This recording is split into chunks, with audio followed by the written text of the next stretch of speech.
all the way back, it dated to the Monroe Doctrines. Hemos regresado a la doctrina Monroe. Y la doctrina Monroe es algo grande, pero lo hemos reemplazado hace mucho. Ahora lo que lo llaman el documento Monroe. No nos olvidamos de eso. Era muy importante, pero lo olvidamos. Bajo nuestra nueva estrategia de seguridad nacional, el dominio estadounidense en el hemisferio occidental nunca volverá a ser cuestionado. No sucederá. 3 de enero de 2026, presidente Donald Trump, conferencia en Mar-a-Lago.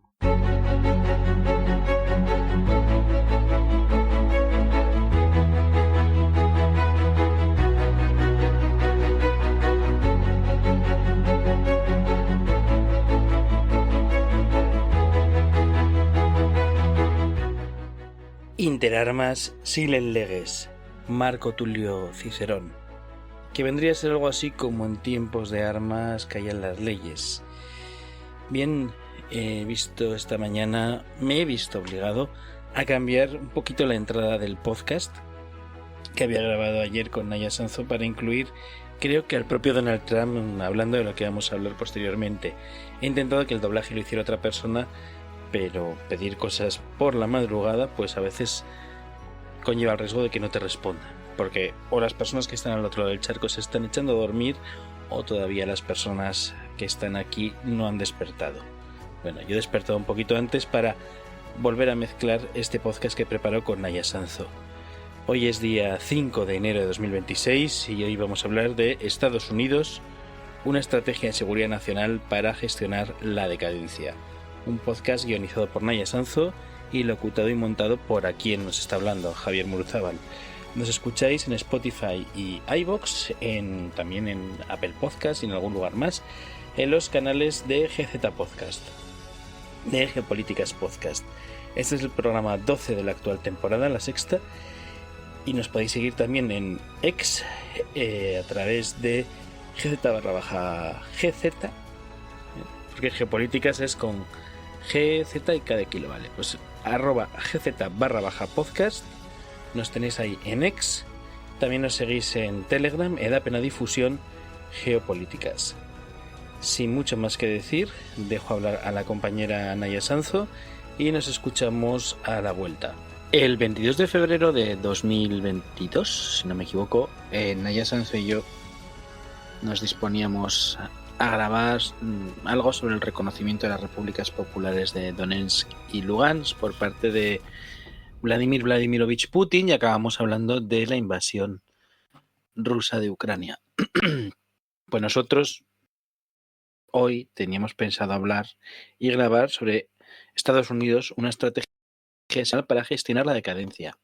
Hoy, día 4 de enero, después de unas atribuladas vacaciones con mi progenitora, sin embargo, desgraciadamente, como Estados Unidos, desde que tengo uso de memoria, lleva destruyendo todos los países que me gustan y también los que no me gustan, lo cual no está bien el intervencionismo imperialista, pues nos ha reforzado la idea de grabar este programa. Así que yo, que quizás esté un poco somnoliento, tengo también al otro lado de los micrófonos a la somnolienta Naya Sanzo, que nos ha preparado un guión en 6 puntos que vamos a ir desarrollando y vamos a ir, pues bueno, desmembrando qué es todo esto de la estrategia, tratándolo de forma puntual y sobre todo pues hilándolo con el ejemplo venezolano que ha conllevado el secuestro de Nicolás Maduro Moros, presidente en ejercicio de la República Bolivariana de Venezuela, y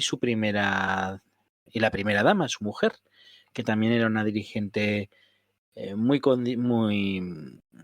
conocida e histórica del chavismo, no era solo una mujer florero, ¿no? Silvia Flores. Naya, muy buenos días, ¿cómo estás? Bueno, buenos días. Hay veces que la realidad y la última hora, las noticias, el mundo nos atropella un poco, pero teníamos pensado hablar de esta estrategia de seguridad nacional de la que se empezó a hablar ya en septiembre. Ya hubo medios como Político que claramente la habían leído, porque lo que decían en aquel momento es exactamente lo que luego se ha publicado en la estrategia de seguridad nacional. Y creo que ahora, teniendo en cuenta la coyuntura en la que estamos, es todavía más importante que hablemos de este documento, más que nada porque, sin que sirva de precedente, tengo que decir que estoy de acuerdo con Gabrielius Landsbergis, el ex ministro de Asuntos Exteriores de Lituania, uno de esos halcones continentales, que ayer escribía que la estrategia de seguridad nacional de Estados Unidos, de Trump, es importante porque Trump piensa ponerla en marcha. Es decir, no es un documento en el vacío, sino que es algo que Trump quiere utilizar, no quiere que quede ahí como un puro documento teórico, sino que quiere que sea lo que la guía de su política exterior. Así que creo que es aún más importante que hace 48 horas que hablemos un poco de esta estrategia de seguridad nacional, que está muy centrada en determinadas áreas y que podemos analizar un poco ya teniendo en cuenta cómo se está aplicando en estos momentos, claramente contra Venezuela, pero con posibilidades de que no sea solo contra Venezuela, sino contra otros países fundamentalmente de América Latina, pero no solo. Estamos en el principio de algo y es importante que hablemos un poco de cuál es su base, no sé si llamarla teórica. Teorizar el trumpismo parece una contradicción, pero sí que es la base sobre la que se va a sustentar lo que vamos a ir viendo a lo largo de los 3 próximos años. Digo, 3 es lo que le queda a Donald Trump.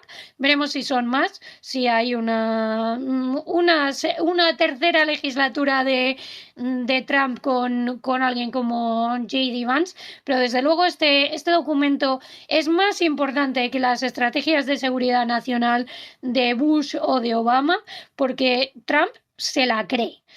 No es, el otro día escuchaba a una analista que decía que esta estrategia de seguridad nacional no parecía algo que se ha escrito por escribir, que lo ha escrito un bot, no lo ha hecho la inteligencia artificial. Decía, he encontrado incluso una errata, esto lo ha escrito un humano. Esto está escrito al más puro estilo trumpista y está escrito para que se convierta en realidad. Así que quizás sea el peor momento, pero es el que tenemos, y es ahora cuando tenemos que hablar un poco de qué es esta estrategia de seguridad nacional y por qué es importante. En tal caso, vamos a proceder a ir definiendo los puntos, ¿no? Como tú has dicho, el primer punto es, bueno, una pregunta simple. ¿Qué es una estrategia de seguridad nacional? Y luego has definido, ¿no?, un poco que este documento es una declaración real de intenciones, que es importante, ¿no?, que marca las tendencias que pueden verse los próximos meses hasta el final de la legislatura. Incluso has dicho que si hay bueno, no es raro que el vicepresidente actual o una persona de su equipo sea el próximo presidente de los Estados Unidos de América y decida aplicarla. Pero, como has dicho, Donald Trump es mucho más decidido que sus anteriores colegas en el cargo. Es una persona que además, de alguna manera, pues sigue, ¿no?, las líneas que han seguido Obama u otros de atacar países sin ningún problema, pero lo que es cierto es que desde que quitaron a su amigo Noriega, a su narco dictador capitalista, y lo dejaron pudrirse en una cárcel de un tumor cerebral, Estados Unidos no había intervenido de esta manera en el continente americano. Creo que las últimas intervenciones eran Granada, eran Panamá, etcétera. Había estado interviniendo en Asia fundamentalmente y en África, Afganistán, Siria, el apoyo descarnado a la entidad sionista de Israel, que es decir, todo el amunicionamiento y provisión se lo está dando, etcétera, etcétera, etcétera, pero el continente americano, que había sido algo que la doctrina política de Estados Unidos y de su expansión y de su brillo como potencia geopolítica había formado parte de la doctrina Monroe, el Gran Garrote, la doctrina Estrada, todas estas cuestiones habían formado parte fundamental, el pilar fundamental, las Fruit Company, etcétera. Hemos visto que ha vuelto Donald Trump, parece ser que no es algo nuevo, pero es algo más decidido a aplicar la teoría que genera, la teoría política o su ideología, que anteriores presidentes. No se queda solo en cuestiones retóricas. O que quizás lo de salir de Afganistán, que lo pactó él en Qatar con los talibán, pues sí responde a una reorientación política, a una reorientación militar, a una reorientación del intervencionismo. Pero para entender esto, ¿qué es una estrategia de seguridad nacional, Naya? ¿Qué es? ¿Cómo podemos definir una estrategia de seguridad nacional? Bueno, realmente es un documento relativamente sencillo, especialmente este lo es porque está escrito al estilo del trumpismo de Donald Trump. Esta estrategia de seguridad nacional está escrita para ser leída no solo por expertos o por distintos lobistas, think tankers, está escrita realmente para que pueda ser leída por el gran público y que el gran público sepa cuáles son las intenciones. La estrategia de seguridad nacional teóricamente es un documento que busca definir cuáles son las amenazas fundamentales a las que se enfrenta un Estado, en este caso Estados Unidos. En realidad es una pura y dura declaración de intenciones de cuáles son las líneas generales que va a seguir la administración en política exterior con ese objetivo teórico que es la seguridad, pero sabemos que en el caso de Estados Unidos seguridad quiere decir muchas cosas,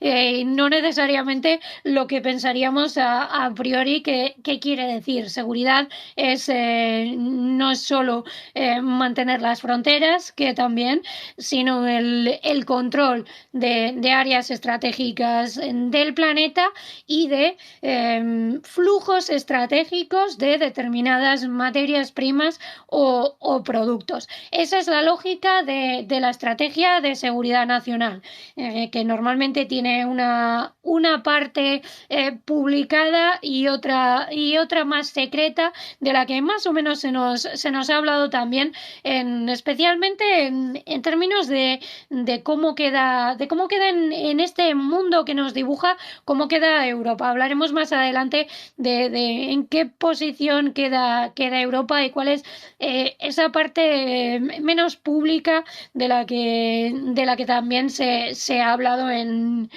los medios. En realidad, la estrategia de seguridad nacional es eso, esa declaración de intenciones de cuáles van a ser las líneas principales de acción en política exterior para conseguir los objetivos estratégicos y ya un poco más, digamos, más arriba, es decir, en ese objetivo general de qué es lo que quiere conseguir Estados Unidos, que en determinados momentos de la historia ha sido la hegemonía mundial. Ahora eso está algo más matizado.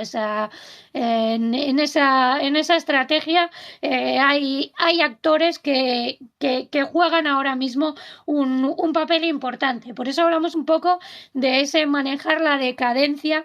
Yo no soy partidaria de decir que Estados Unidos está perdiendo el poder, que hay un irremediable, irrevocable ascenso de China como nueva potencia hegemónica, pero sí que es cierto que en estas últimas 24 horas ha habido muchos funerales por el espíritu del 45, incluso de periodistas que se hacen llamar progresistas, que esas lágrimas por ese mundo conocido, ese mundo basado en reglas, sin decir en ese paréntesis que esas reglas son las de Estados Unidos.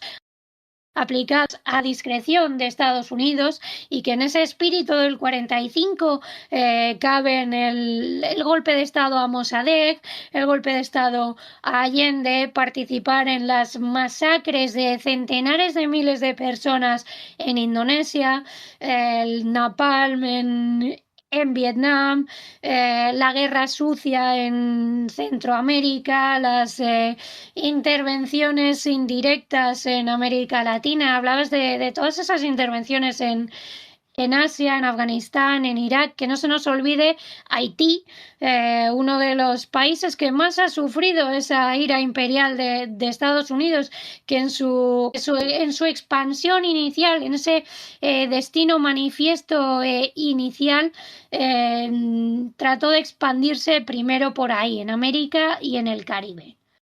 ¿Qué novedades supone la nueva estrategia de seguridad de Estados Unidos? Un documento de seguridad centrado en la economía, una tendencia que en realidad no es ruptura, ¿no? Ya que en la legislatura anterior las finanzas se confundían con la geopolítica, y una descripción tal como el propio Donald Trump, o lo que llamamos trumpismo, aquí por seguir un poco el lenguaje de la prensa occidental, que, como tú has dicho, de todos esos periodistas progresistas, ¿no? Liberales progresistas, que disculpan un poquito el resto de cuestiones que ha hecho Estados Unidos, diciendo que Donald Trump es más malo, toda esta retórica que hay un poco maniquea y pueril, que en las elecciones americanas las vive como propias y estas cuestiones. Pero bueno, en definitiva, Estados Unidos, como tú has recogido muy bien, pues violar las propias, ese mundo basado en reglas y normas lo ha hecho continuamente. Creo que ha sido hace poco Rubio, ¿no? Que decía que mundo libre y mundo basado en reglas, algo así, no eran cuestiones que fueran ligadas. En fin, Rubio, que no nos sorprenda, que está deseando ser virrey de ciertos territorios caribeños. Es un ejercicio tremendo de cipallismo. Entonces, estas novedades en esta Estrategia de Seguridad Nacional de Estados Unidos, ¿cuáles son? Porque sí que hemos visto que ha habido una redirección, ¿no?, hacia el Pacífico, es decir, Asia, pero el área Pacífico, una redirección hacia el Caribe, que forma parte de la historia de Estados Unidos. Estados Unidos compró Luisiana para lo que la compró a Napoleón Bonaparte, que era un admirador de los Estados Unidos. Pactó el acuerdo de Adams-Onis con el Imperio Español para obtener Florida y Pensacola por lo que hizo, y tras hacer firmar a los mexicanos primero 2 veces el acuerdo de Adams-Onis y luego inventarse un estado paralelo y un casus belli en Texas, sobrepasó incluso el propio Río de las Nueces e inició una campaña humillante, ¿no?, de conquista, para posteriormente expulsar al Imperio Español, que controlaba los estrechos y acceso al Golfo de México, y quedarse con Puerto Rico hasta la actualidad, que tiene un índice de desarrollo humano, porque la gente habla del PIB per cápita, pero su IDH y estas cosas, y el Gini y estas cosas, son inferiores a los del Estado español. Bueno, ahí hemos visto cómo la política exterior de Estados Unidos, luego además en la guerra de los 1000 días con Panamá, toda la serie de conflictos civiles entre las Fruit Company, incluso esa república pirática que intentaron hacer en Centroamérica, que Costa Rica la hizo fracasar a lo largo del siglo XIX, pues evoca ese expansionismo tan real en un área muy cercana, porque si esto llega a Chile, quiere decir, o llega a Argentina, la influencia de Estados Unidos, que no llega en las aguas del Caribe, que son aguas ribereñas de Estados Unidos, que incluso el propio Donald Trump definió como Golfo de América, ¿no? Como, pues aquí América significa Estados Unidos o todo el continente, a discrecionalidad e intención de esta doctrina imperialista. Pero como tú has dicho, aquí hay novedades en torno a la praxis y a qué se pretende, y sobre todo a aplicarla. Entonces, por concretar la pregunta, querida Naya, ¿qué novedades supone la nueva estrategia de seguridad nacional de Estados Unidos? Que es el segundo punto de tu guión. Bueno, sobre todo hay un cambio fundamental que es el relativo a China.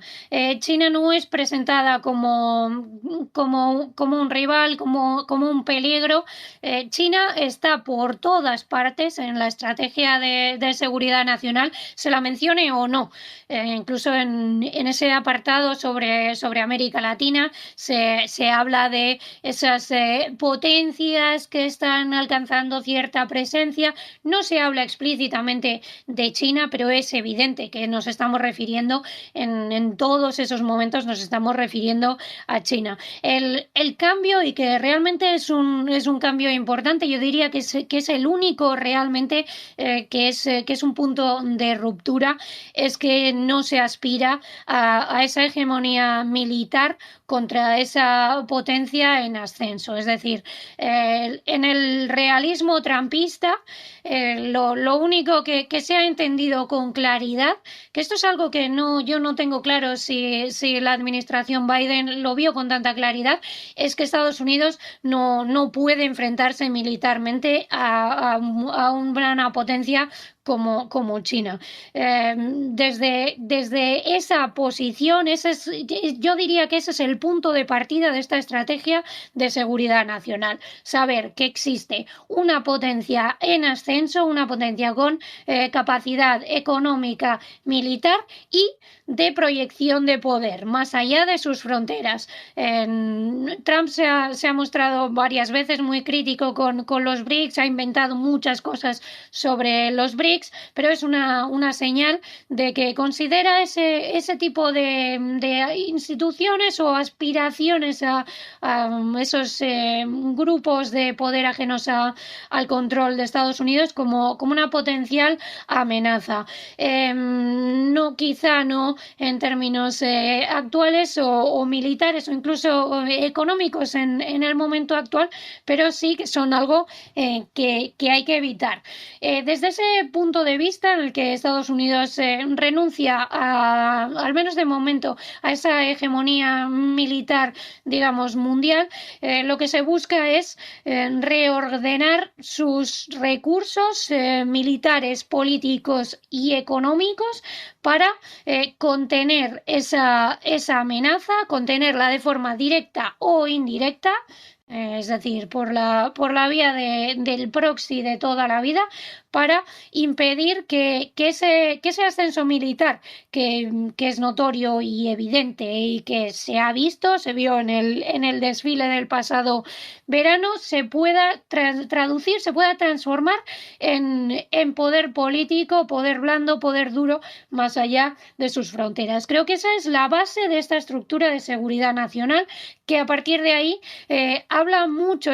En teoría es un documento de seguridad, pero su centro real es la economía. Estados Unidos supuestamente renuncia a esa hegemonía militar, pero dice que necesita tener el ejército más potente del mundo, las fuerzas nucleares más fuertes del mundo y el control de los flujos comerciales. Es decir, necesita tener la hegemonía. Se puede decir de muchas maneras, se puede renunciar a la hegemonía, pero si después se añaden esos tres aspectos, estamos diciendo que Estados Unidos simplemente va a intentar mantener el poder, ese poder absolutamente excesivo que tiene desde hace muchas décadas. Esto ya no son los años 90, donde Estados Unidos claramente era la única superpotencia y no había nadie que pudiera hacerle sombra. Eso ya no es así en términos reales ni en términos económicos, políticos, incluso militares, pero Estados Unidos sigue siendo la potencia con capacidad de influir en diferentes áreas del planeta, y esta estrategia de seguridad nacional busca mantener ese statu quo. Ese es el centro de esta estrategia de seguridad nacional, que más allá de eso, cambia el orden, las prioridades, las jerarquías de cuáles son las áreas estratégicas. Oriente Medio deja de ser lo más importante.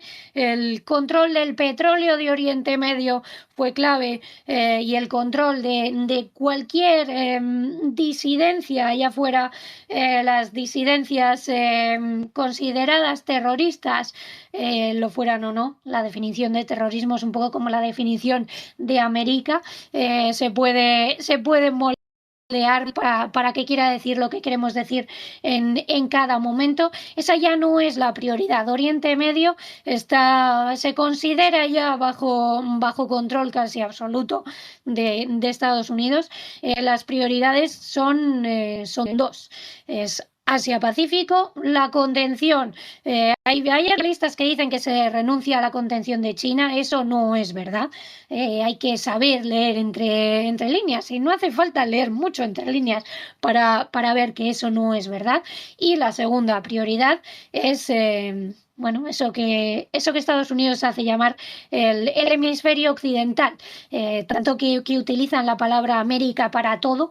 En este caso, que sería su uso natural, América, se habla de hemisferio occidental. El dominio absoluto, la hegemonía política, económica y comercial absoluta en el continente americano es la segunda prioridad en el orden de esa estrategia de seguridad nacional, pero vemos en la realidad que es más fácil poner en práctica en los postulados, esas intenciones en América Latina, que enfrentarse a una potencia que se le acerca como es China. El imperio tiende a buscar enemigos que no tienen su misma potencia, que están algo por debajo, porque claro, así es más sencillo. Esas diría yo que en pocas pinceladas, que son las principales novedades que nos trae esta estrategia de seguridad nacional,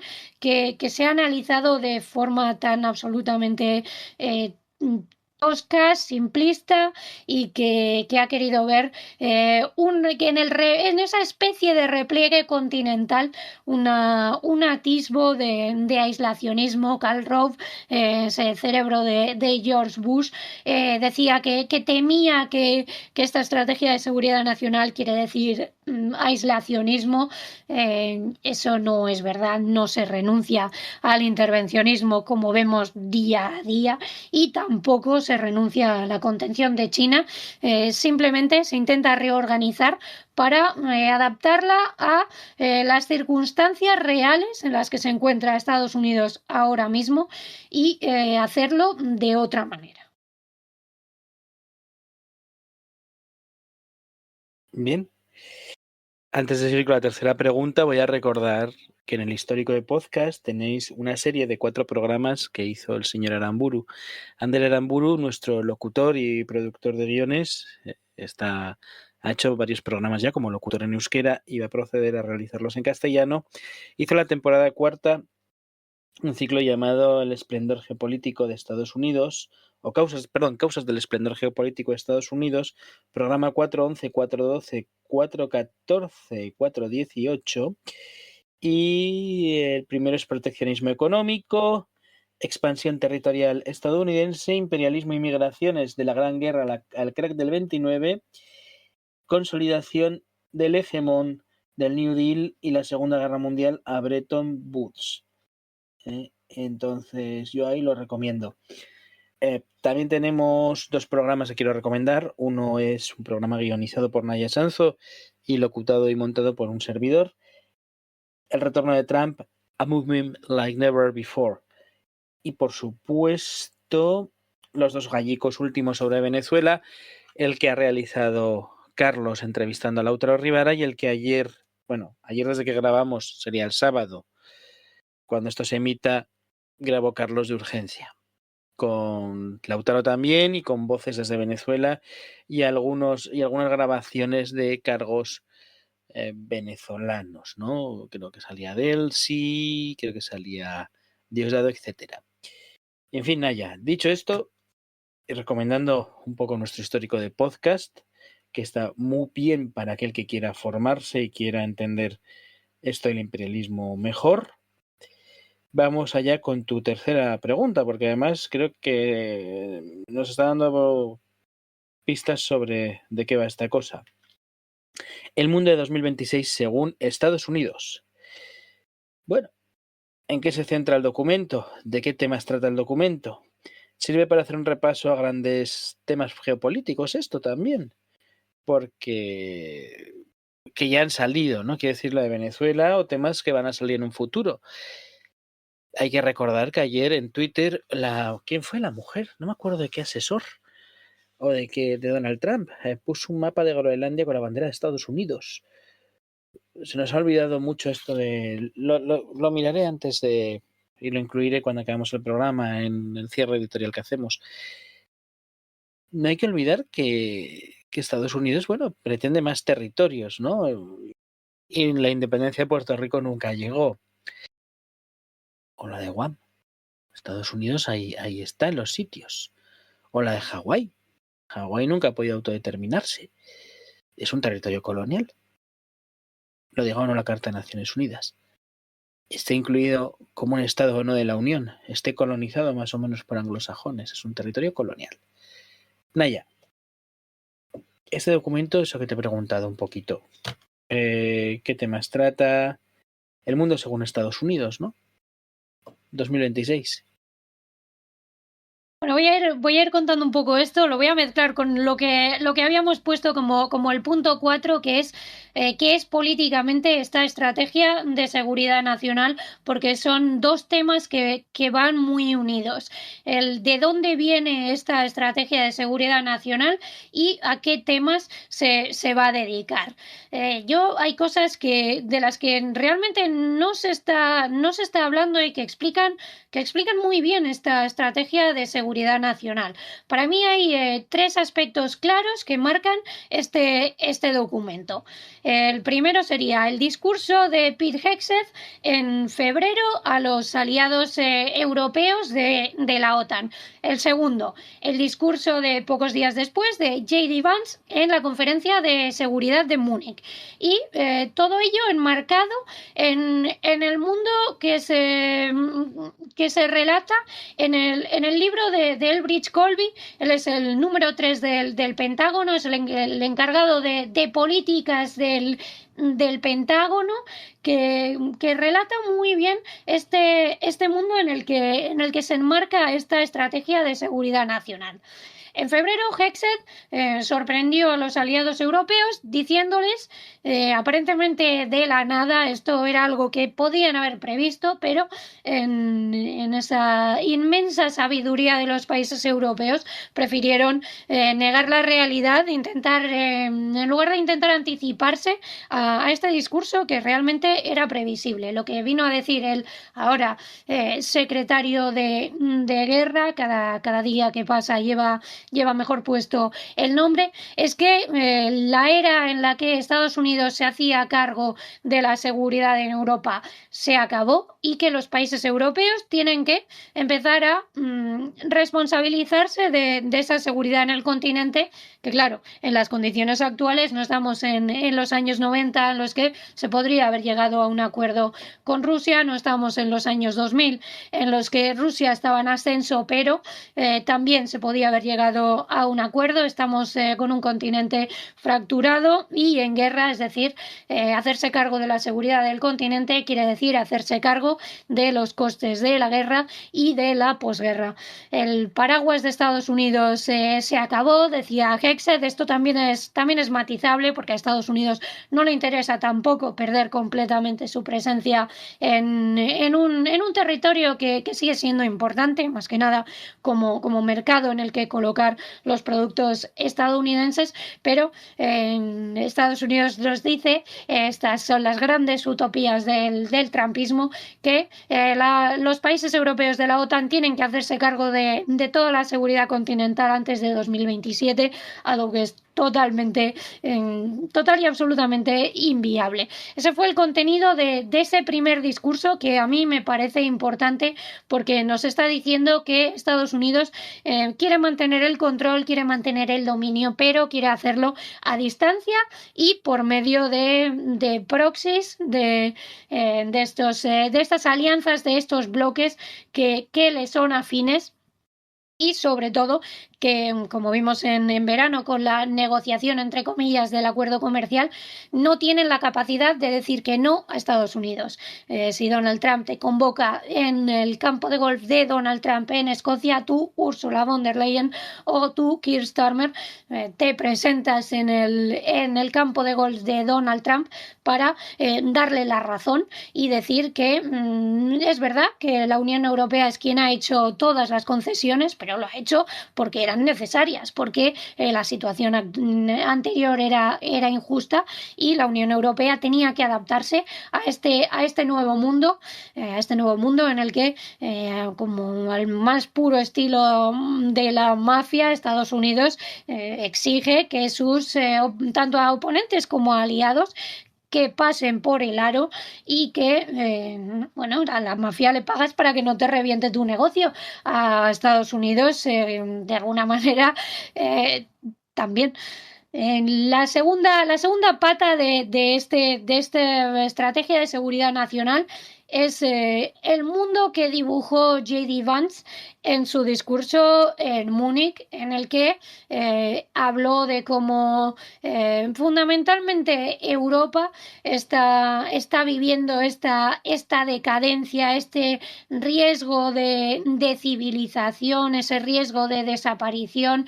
No hace falta que incidamos demasiado en este aspecto porque es muy claro, es algo de lo que se está hablando mucho, son teorías de la conspiración como el gran reemplazo, son estos modelos racistas que no temen por la civilización, temen por el color de piel de la mayoría, es decir, que no es un peligro que Zoran Mamdani sea el alcalde de Nueva York porque no es blanco y cristiano, es un peligro que haya inmigración de países musulmanes porque eso va a minar ese espíritu cristiano que supuestamente ha marcado Europa.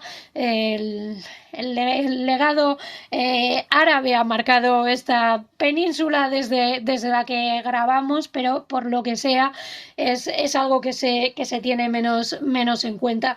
El discurso de J.D. Vance fue el típico discurso del nacionalismo blanco y del nacionalismo cristiano que impera ahora mismo en Estados Unidos, en ese marco de las guerras culturales de las que hemos hablado cuando hablamos del trumpismo. Hablamos mucho de estas guerras culturales y del uso de la guerra cultural para hacer la guerra política y para hacer la guerra económica, esa guerra de clases desplazada de la que se suele hablar. Esta estrategia de seguridad nacional lo que hace es generalizar esa guerra cultural no solo a Estados Unidos, sino extenderla al resto del planeta con el objetivo de toda la vida, que es que el dominio, que el poder siga estando en las mismas manos de siempre, blancas, cristianas, fundamentalmente anglosajonas, y que sean ellas quienes sigan imponiendo las normas. La tercera pata de esta estrategia de seguridad nacional es Elbridge Colby, número 3 del Pentágono, teniendo en cuenta que el número 1 es Pete Hegseth, un busto parlante de Fox News. Ser número 3 del Pentágono en esta legislatura es algo más que ser número 3 del Pentágono. En su libro de 2018, él presenta el mundo repartido en bloques, en áreas estratégicas. Se viene ya anticipando esta recuperación de la lucha de grandes potencias. y básicamente en su visión del mundo está que en todas esas regiones clave del planeta Estados Unidos trabaje de forma directa o indirecta, es decir, vía proxy con sus aliados regionales para conseguir que no pueda crearse en esas regiones un bloque contrahegemónico, es decir, contra Estados Unidos. En el caso europeo, los dos ejemplos que pone Colby son Moscú y Berlín. Rusia tiene una potencia económica, es la principal potencia nuclear del mundo, el país más grande del mundo, con un potencial natural inmenso, sus riquezas naturales, es un país que está en el Ártico, otra de las zonas que van a ir saliendo cada vez más a lo largo de este año. Ya ha reaparecido ese peligro, ese temor por qué va a ser de Groenlandia. Rusia sería capaz de crear un bloque contrario a Estados Unidos en Europa. Colby decía que era difícil, pero que era posible. En 2018 era mucho más posible que ahora. Ahora mismo la guerra de Ucrania y la fragmentación en la fractura territorial, la fractura continental europea lo hace imposible. El otro ejemplo era Alemania, que Colby decía que por motivos históricos era mucho más difícil que Alemania pudiera crear un bloque económico, puede que sí, pero no militar. Nadie en su sano juicio seguiría a Alemania en una militarización, cosa que ahora mismo estamos haciendo por voluntad propia y por voluntad ajena, es decir, Estados Unidos manda, pero los países europeos están encantados de seguir ese camino. En esa construcción de barreras para que existan bloques contrahegemónicos juegan un papel importante, tanto la economía, es decir, que Estados Unidos mantenga presencia en esos territorios, como los aliados. Esta estrategia de seguridad nacional tiene mucho de estos tres aspectos. Estados Unidos quiere dejar de gastar tanto dinero en mantener la seguridad incluso en Asia-Pacífico, pero sobre todo en Europa. Este repliegue continental busca no invertir tantos recursos, pero busca compensar esa pérdida con obligar a los aliados a que sean ellos quienes continúen con esos pasos, continúen con esas políticas y corran con los gastos.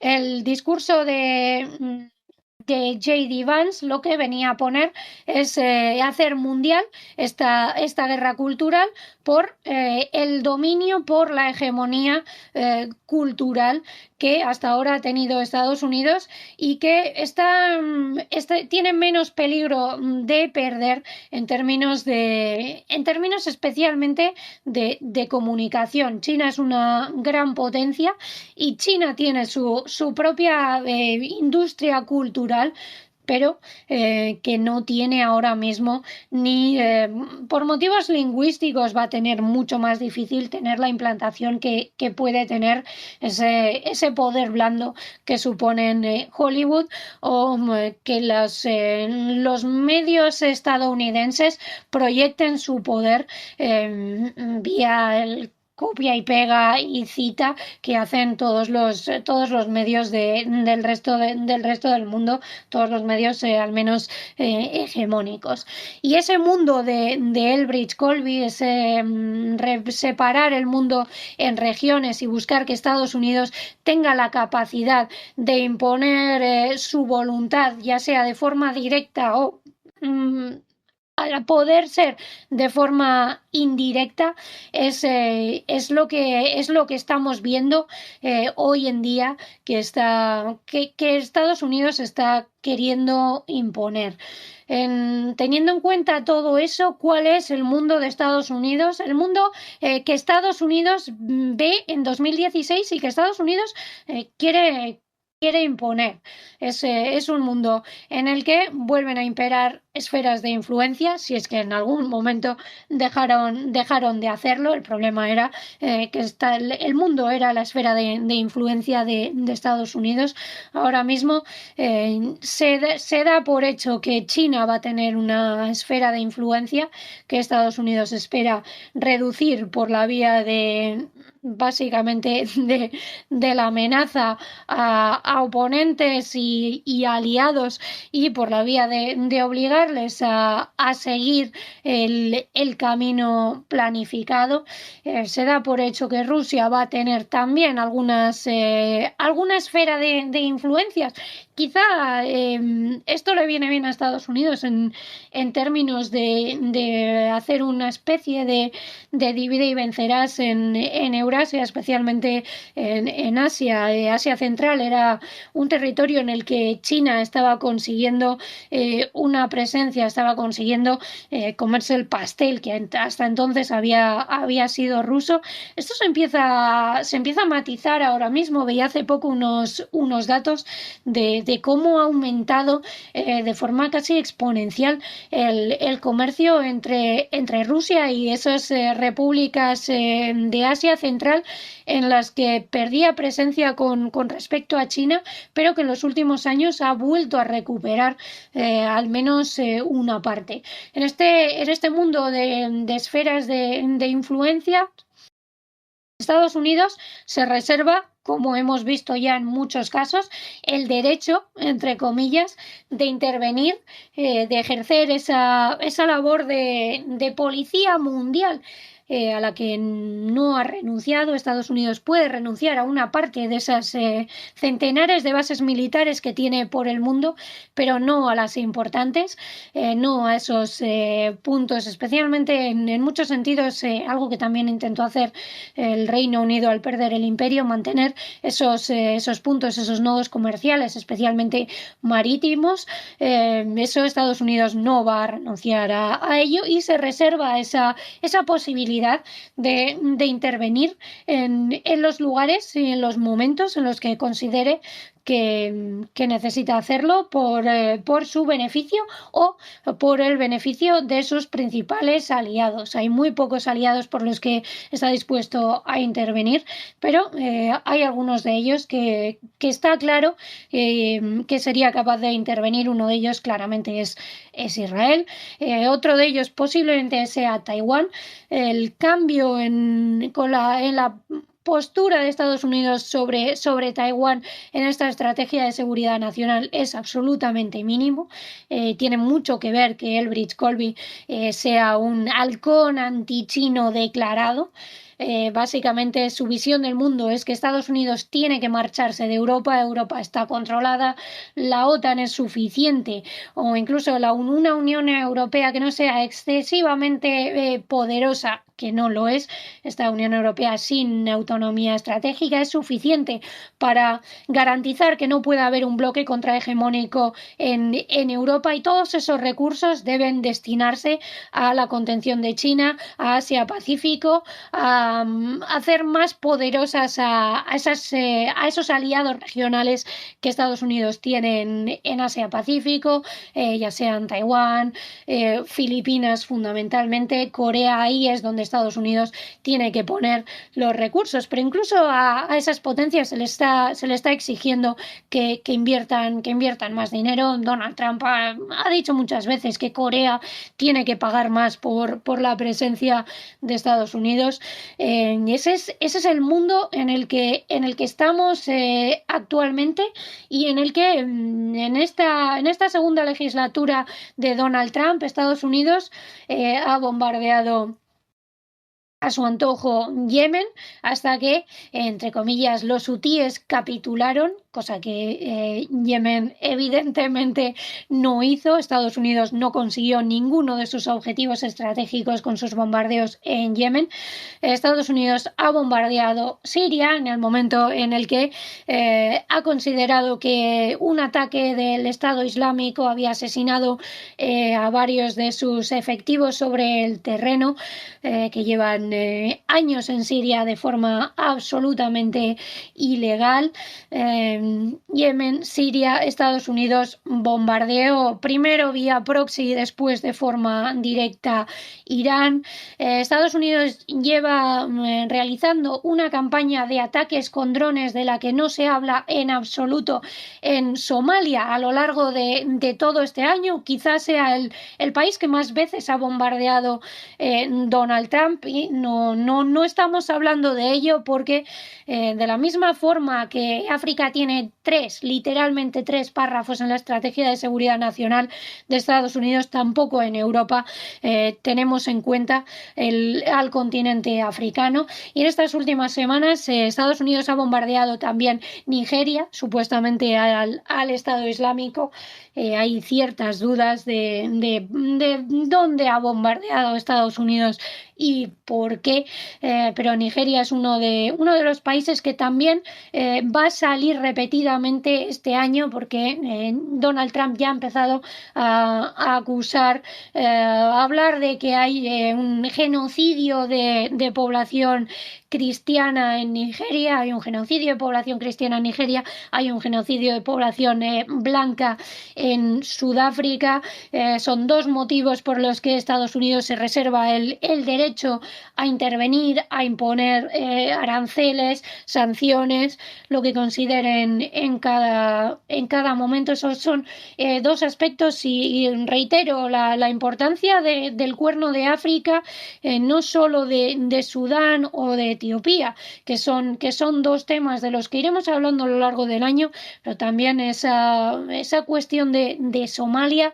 Hemos visto hace pocos días el reconocimiento israelí de la soberanía de Somalilandia. En fin, todo tiene motivos geopolíticos.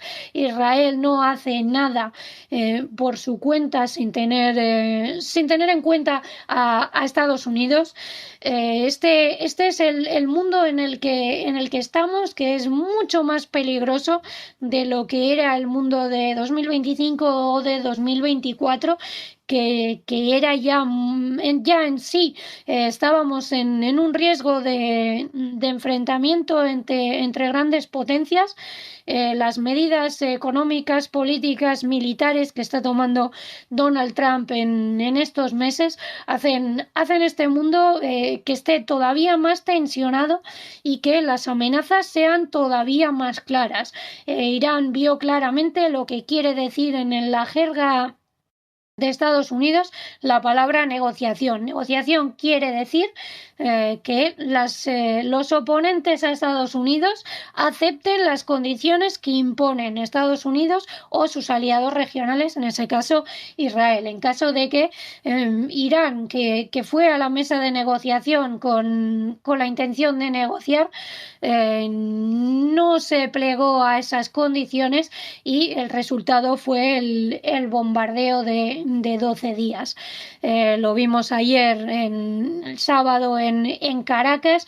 Negociar quiere decir rendirse a la voluntad de Estados Unidos. La voluntad de Estados Unidos va a ser uno de los ejes que marque esta realidad geopolítica de este 2026, que se presenta como un año muy peligroso para, quizá también para aliados, pero sobre todo para oponentes a Estados Unidos.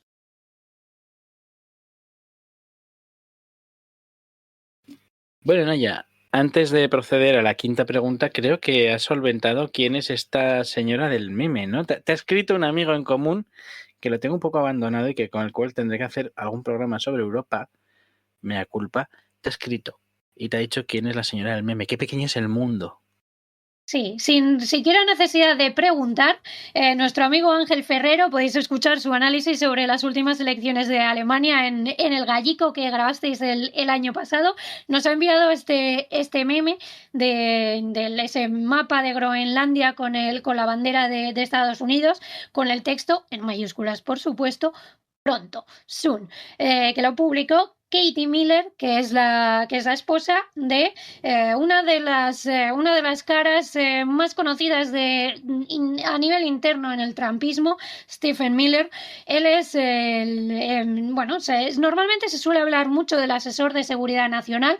Ahora mismo es Marco Rubio, que tiene tres puestos clave de ese establishment de política exterior, pero Stephen Miller es el Homeland Security Advisor, que es un cargo totalmente inventado, creado para Stephen Miller, que sería una especie de, si el asesor de seguridad nacional es quien se encarga de lo que es la política en términos de hacia el exterior, esto sería esta política de seguridad hacia el interior. En este caso, claramente es la frontera. Stephen Miller, hemos hablado de él muchas veces como una de las personas más peligrosas del trumpismo. Él no recuerda que su familia llegó refugiada de los pogromos antisemitas del este de Europa, y le niega toda posibilidad de llegar a Estados Unidos a esas personas que solo buscan un nivel de seguridad y poder dar de comer a sus familias. Él ha hecho del racismo su bandera, y si vemos las imágenes de ayer de cómo se estaba siguiendo en ese War Room el bombardeo de Caracas, no solo estaban Donald Trump, Marco Rubio, Pete Hegseth en la esquina de una imagen en blanco y negro un poco inclinada que publicaba ayer la Casa Blanca. Ahí estaba Stephen Miller, cuyo puesto en teoría es de seguridad interna. Este bombardeo de Caracas, este secuestro del presidente de Venezuela, ya no se habla de él como una operación antidroga, es algo ya de seguridad interna, porque simplemente se estaba ejerciendo una detención por los cuerpos de seguridad internos de Estados Unidos. Por lo tanto, Stephen Miller pintaba ahí algo. Vamos a recordar, hablaremos a lo largo del año. México saldrá muchas veces, es un país clave en América Latina, un país importante. México era el objetivo de Stephen Miller cuando se empezó a plantear hace unos meses qué país de América Latina iba a bombardear Estados Unidos. El primero en salir a la palestra fue México. Stephen Miller quería bombardear infraestructuras de los cárteles, teniendo en cuenta la definición de cártel que hace Estados Unidos. El gobierno venezolano ha sido convertido en un cártel para utilizarlo como pretexto para bombardeos como el del sábado. No sabemos muy bien qué quería bombardear Stephen Miller, pero Stephen Miller quería claramente bombardear México. Claudia Sheinbaum ha sido capaz de navegar esa relación con Donald Trump. Podemos criticar o no cómo lo ha hecho, pero sí que es verdad que ha conseguido que ese primer objetivo de Stephen Miller fuera más o menos rechazado, no rechazado, quizá aplazado. Había una noticia esta mañana en uno de los medios de la derecha estadounidense, que decía que Estados Unidos ha notificado a Cuba, Colombia y México que pueden ser los siguientes. ¿Bajo qué pretextos se puede atacar Cuba? Lo sabemos, la vendetta personal de Marco Rubio. ¿Bajo qué pretextos se puede atacar Colombia, cuyo presidente es electo en unas elecciones de las que nadie duda? Hay elecciones en Colombia en unos meses. Gustavo Petro no opta a la reelección. ¿Cuál puede ser la excusa para bombardear México? Simplemente es la que dijo ayer Donald Trump. Claudia Sheinbaum es una señora muy amable, pero los cárteles gobiernan México. Cualquier excusa es válida, y en ese caso sería la de la droga, podría ser la de la frontera. En cualquiera de esos aspectos, Stephen Miller va a ser una persona central en todo el aparato de justificación, de manufacturar el consenso belicista para cualquier cosa que quiera hacer Donald Trump. Y el hecho de que su esposa haya publicado eso en las redes sociales, ese mapa de Groenlandia con la bandera de Estados Unidos, nos está diciendo que Estados Unidos realmente vive en ese mundo que describe en la estrategia de seguridad nacional, en el que América, en el sentido continental, es para los americanos, en el sentido estadounidense, que piensan ejercer ese control y que tienen aspiraciones no solo a controlar el canal de Panamá, obligando a Panamá a dar preferencia a Estados Unidos, no solo Venezuela, dando órdenes a Delcy Rodríguez para que haga lo que dice Estados Unidos y que deje el petróleo en manos de Estados Unidos. Los poderes financieros están ya buscando la forma de llegar a Venezuela para hacer negocios, y si Delcy Rodríguez no hace lo que se le dice, puede haber una segunda oleada de ataques como los de ayer. Estados Unidos vive en ese mundo que describe, y en ese mundo Groenlandia es un punto clave por esa importancia geopolítica que tiene el Ártico y por ese interés que tiene Estados Unidos de tener una hegemonía absoluta en el continente americano, creando una especie de hinterland, un destino manifiesto que llegue desde Groenlandia hasta Ushuaia y que les sirva como mina de recursos naturales y como, digamos, reserva en este juego geopolítico de grandes potencias, en el que Estados Unidos sabe que tiene un rival y que es un rival potente, es un rival que tiene el potencial demográfico que nunca jamás tuvo el bloque socialista europeo durante la Guerra Fría, y al que por mucho que digan los analistas, sigue queriendo contener. En ese juego, esa hegemonía absoluta en América es uno de los pasos importantes que nos dice esta estrategia de seguridad nacional de la que estamos hablando. Bueno, Naya, vamos a la sexta pregunta. Vamos a la quinta, que es la que nos corresponde. Quiere decir, y tiene que ver con China, puede ser muy interesante esto. Aislacionismo, repliegue continental o contención de China por otros medios. ¿De qué se habla en este documento tan importante? Aunque siempre en el Partido Demócrata, en el Partido Republicano, siempre ha habido una corriente aislacionista, el America First original, en el que había un poco de todo, también las corrientes abiertamente nazis de Estados Unidos, lo que priorizaba era la situación interna. Tenemos a personas ahora como Marjorie Taylor Greene, a la que Trump ha rebautizado como Marjorie Trader Brown. Le hace traidora, ella no es verde, es marrón. En estos juegos el aislacionismo existe y está en el movimiento MAGA, en el movimiento trumpista, pero aunque hay términos que puedan llevar a pensar que hay algo de aislacionismo en esta estrategia de seguridad nacional, tenemos que ser serios y leer un poco, un mínimo entre líneas para saber que la contención de China no solo se mantiene, sino que es el objetivo prioritario, aunque sea de otra manera, aunque no se busque un enfrentamiento militar, aunque se intente evitar ese enfrentamiento militar con una potencia como China. La contención de China en términos económicos y sobre todo comerciales, que es lo que le ha creado prosperidad a China, lo que está creando esa capacidad de proyección exterior, ese poder blando o incluso poder duro que pueda tener China especialmente en el sur global, en África y también en América Latina.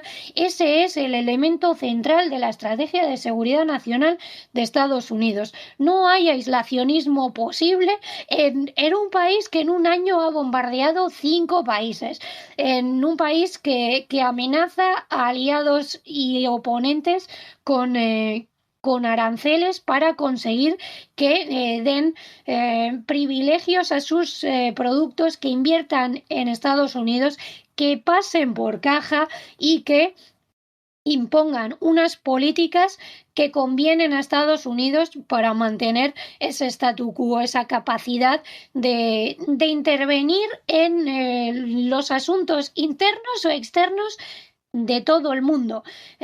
Trump está tanto en Kosovo, Serbia, como Etiopía, Eritrea o Camboya, Tailandia. Trump quiere participar en todo, tener la capacidad de intervenir en cualquier conflicto vía directa o indirecta. No hay aislacionismo posible en ese mundo en el que se está amenazando con invadir Venezuela. Sí, la presidenta en funciones, Delcy Rodríguez, no pone en bandeja de plata el país a Estados Unidos. El repliegue continental solo busca esa hegemonía absoluta de un territorio en el que Estados Unidos pueda mandar de norte a sur de forma directa o gracias a la intervención que ha tenido también en procesos electorales para dar alas a Milei, dar alas a Nasri Asfura en Honduras, para mantener en el poder a Nayib Bukele, a los Noboa. Si todo esto tenía algo que ver con evitar el tráfico de drogas, como nos explica Kristi Noem, ese amor que tiene Estados Unidos por el Ecuador de los Noboa, ese repliegue continental no busca aislarse, busca tener un territorio estratégico desde el que proyectar el dominio político de Estados Unidos directo o por proxy. Esto es algo que tenemos que tener muy claro y que no hace falta que lo leamos negro sobre blanco en un documento teórico. Lo vemos en el día a día, lo hemos visto este fin de semana y lo estamos viendo en las amenazas públicas y notorias de Estados Unidos, de Donald Trump a Irán, en caso de que las protestas actuales de los bazares, de esa clase media iraní que está sufriendo en gran parte por las sanciones exteriores, por ese intento de aislar a Irán hasta su autodestrucción para evitar que pueda haber un país con capacidad de crear un bloque contrahegemónico en una región tan claramente estratégica como Oriente Medio, pueda salir adelante. Las amenazas son reales y vemos que se llevan a cabo. Lo hemos visto este fin de semana, lo hemos visto a lo largo del año en al menos 5 países y también con la postura que ha tenido Donald Trump en términos económicos. No hay aislacionismo, hay un cambio en la forma en la que Estados Unidos quiere proyectar su poder para mantener el dominio. Y mientras no haya un bloque contrahegemónico real, es decir, que China no solo sea un país en ascenso, que haya una serie de alianzas que busquen equilibrar ese poder y de ser capaces de decir no a Estados Unidos, la hegemonía seguirá estando en manos de Estados Unidos, a pesar de que las cifras en términos económicos e incluso en términos militares nos llamarían a decir que esa hegemonía debería estar en un claro declive. De momento no lo está, no porque Estados Unidos sea una superpotencia que esté tan por encima del resto, sino porque no hay unos poderes contrahegemónicos que busquen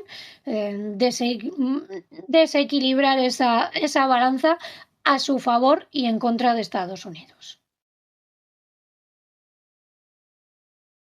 Muy bien, nos queda la sexta pregunta porque creo que los dos tenemos cierta premura hoy y tenemos compromisos de todo tipo.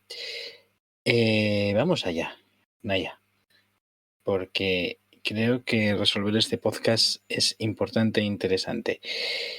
En este mundo centrado en América y Asia Pacífico, ¿en qué posición queda Europa? En fin, Naya, Y sobre todo esto que nos cuenta la guerra de Ucrania, porque creo que por mucho que intente llamar la atención y tomar Kupiansk o retomar Kupiansk al coste de bajas que sea y como sea para poder sacarse una foto de nuestro poco ponderado y querido Zelensky,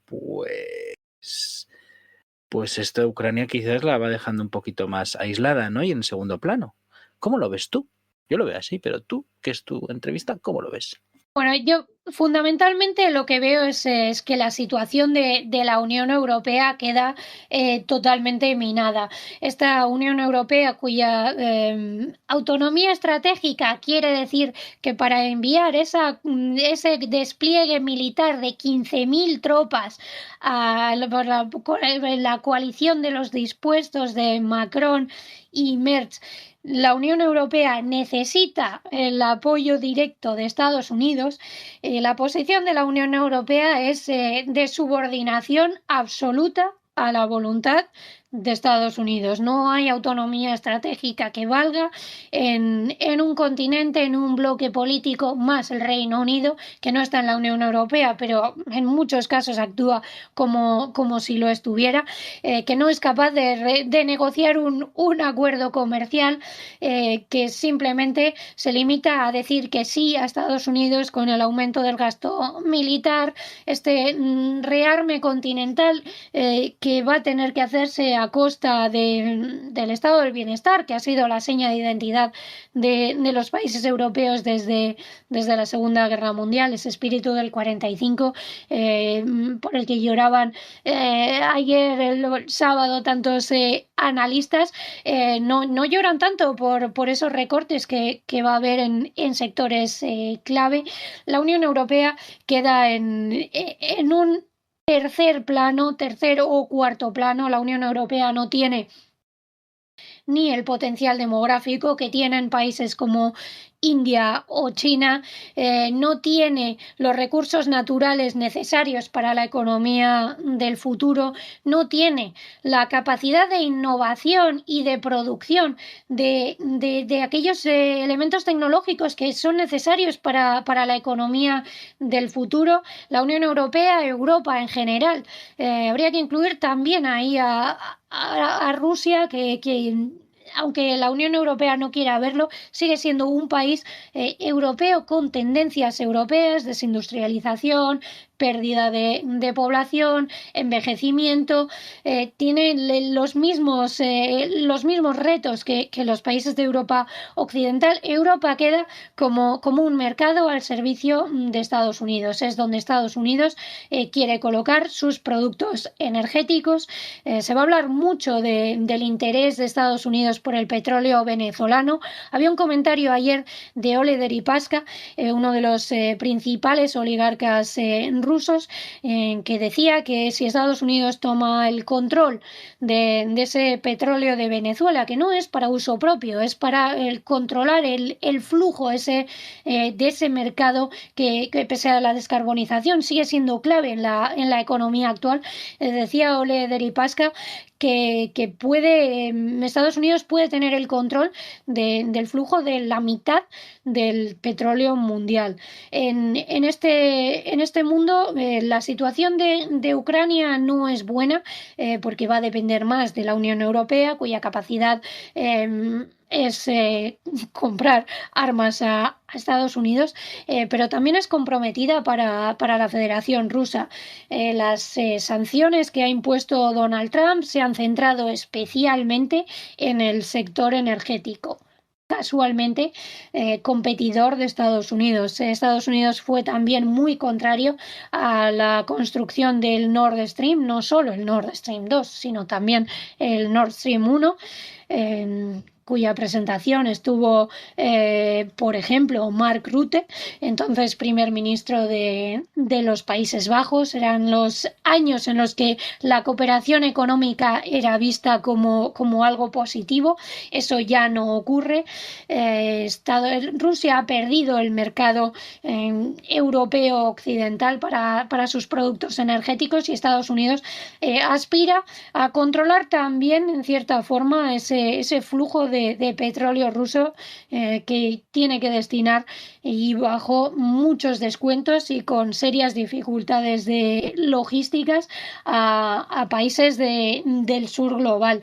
En esa disputa comercial que va a tener Estados Unidos por bandera, Europa va a sufrir serias dificultades, más que nada porque lo único que tiene que ofrecer a Estados Unidos es seguir comprando sus productos, y no necesariamente a cambio de que Estados Unidos adquiera los europeos. Las prioridades de Estados Unidos, que sigue siendo la potencia hegemónica, nos guste o no, son Asia-Pacífico y el continente americano. Europa queda como ese mercado en el que colocar los productos estadounidenses, y esos países que tienen que aumentar el gasto militar y que tienen que hacer a base de adquirir armas en Estados Unidos. En ese sentido, Ucrania no debe temer en exceso, ya que siempre habrá dinero para armas, y Estados Unidos, por mucho que diga que quiere poner fin a esa guerra, va a seguir vendiendo armas a los países europeos para que las trasladen a Ucrania. Y por cerrar, ¿cómo queda Europa en este mundo? Vamos a recoger las declaraciones del sábado de Volodymyr Zelensky, que le recomendaba a Estados Unidos que, si ya sabe cómo se hace, cómo se secuestra, obviamente no decía esa palabra, a un jefe de Estado, que ya sabe lo que tiene que hacer a continuación. María Corina Machado exige que le entreguen el país, Venezuela, en bandeja. Volodymyr Zelensky parece apelar a Donald Trump a que siga el ejemplo del sábado con Nicolás Maduro, y que se lo aplique a la primera potencia nuclear del mundo. Ese es el mundo en el que vivimos, en el que se puede totalmente a la ligera llamar a un país a secuestrar al jefe de Estado de una potencia nuclear. Por eso, cuando hablaba de 2026 como un año todavía más peligroso que 2025, en parte es por esto. Estados Unidos está totalmente desatado. Ahora mismo se puede decir absolutamente todo, y los proxies de Estados Unidos esperan que esa impunidad con la que actúa Estados Unidos se les aplique también, para que puedan seguir haciendo lo que están haciendo hasta ahora, pero con el paraguas de la impunidad de quien actúa aplicando la política exterior esa lógica de la mafia. Pues Naya Sanzo, muchas gracias por tomarte este domingo 2 horitas de tu tiempo y crear este contenido que estamos haciendo en GZ, y por continuar, porque tú has sido una de las piedras angulares para que GZ sobreviviera, y ahora que hemos iniciado el camino colectivo para que estemos tan fuertes en nuestros análisis, y sobre todo por tu vasto conocimiento de Estados Unidos, ¿no? Un país que conoces desde dentro. Muchísimas gracias, Miguel Esquer, Naya Sanzo, y feliz entrada de año, que todavía te lo puedo desear, todavía estamos en tiempo. Eso es, feliz 2026 también a quienes nos escuchan desde el otro lado.